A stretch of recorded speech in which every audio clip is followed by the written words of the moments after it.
apa yang kita lakukan ini adalah selaras dengan Pelan Pembangunan Pendidikan Tinggi Negara 2015 hingga 2025, iaitu merujuk kepada lonjakan pertama menghasilkan pelajar yang holistik, berciri keusahawanan dan seimbang.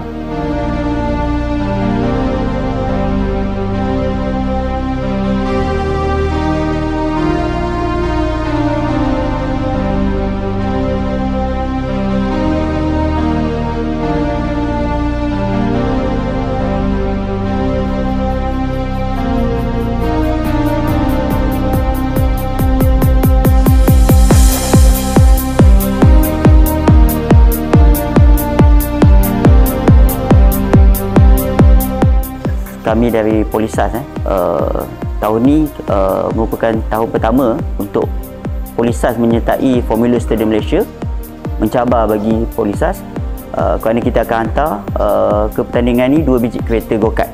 Reka bentuk go-kart menggunakan kuasa EV ini berbeza berbanding dengan menggunakan reka bentuk go-kart yang menggunakan enjin. Dengan peralihan teknologi EV, ianya memberi peluang kepada pelajar dalam meneroka inovasi-inovasi berkaitan dengan kenderaan teknologi elektrik ini.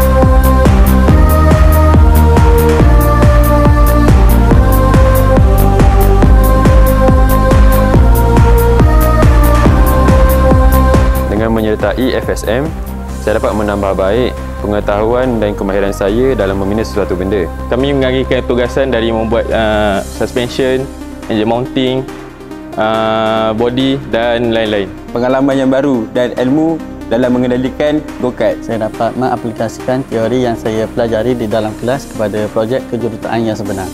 Saya dapat membezakan tentang kedua kereta ini, iaitu ICE dengan EV.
InsyaAllah dengan berkat dan usaha yang telah kami buat, kami berharap kejayaan akan menjadi milik kami.